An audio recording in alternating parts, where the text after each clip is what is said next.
S'il vous plaît. Monsieur Jean-Luc Fugit pour La République En Marche. Merci, mesdames les présidentes. Je voudrais tout d'abord féliciter nos collègues pour la qualité de leur rapport réalisé dans le cadre d'une saisine de l'Office parlementaire d'évaluation des choix scientifiques technologiques.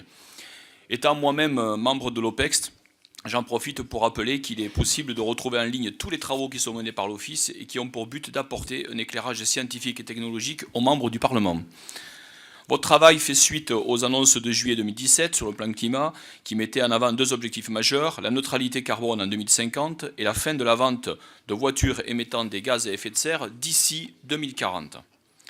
Ensuite, les assises nationales de la mobilité ont été organisées et nous rentrons depuis quelques jours dans le débat parlementaire sur le projet de loi d'orientation des mobilités dont l'un des objectifs majeurs est de réussir la transition énergétique de nos systèmes de transport.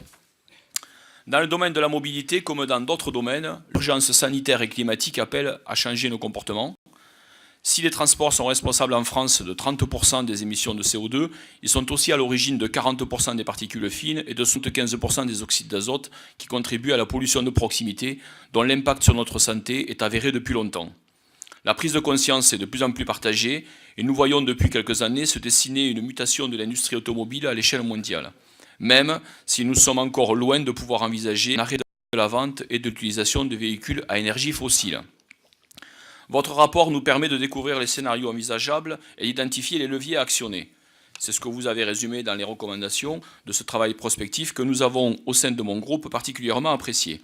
Nous accueillons donc votre rapport avec satisfaction tout en ayant conscience qu'il soulève de nombreuses questions. Pour ma part, je souhaiterais aborder avec vous les 5 sujets suivants. Pouvez-vous nous clarifier votre vision du développement de l'utilisation du bio-GNV qui présente à minima un double avantage, représenter pour les agriculteurs en revenus supplémentaires et émettre 20 fois moins de particules fines que le diesel.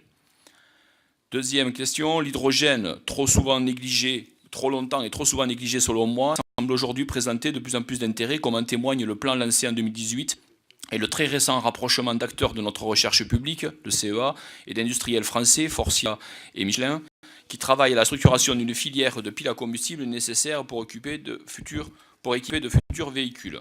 Ne pensez-vous pas que l'État devrait renforcer son rôle de stratège pour inciter nos partenaires européens à réfléchir à un Airbus de l'hydrogène ?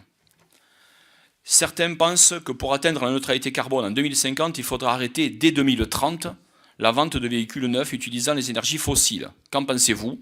Est-ce réaliste? Faut-il selon vous inscrire un tel objectif dans la loi? D'après vous, notre recherche publique est-elle suffisamment mobilisée pour que la France engage clairement la trajectoire de sortie de l'utilisation des énergies fossiles pour les transports? Enfin, ne croyez-vous pas nécessaire d'envisager dès maintenant une évolution de la formation pour accompagner la transition industrielle vers une mobilité plus propre et durable que votre rapport nous incite à envisager? Merci. Merci, Monsieur Fugit.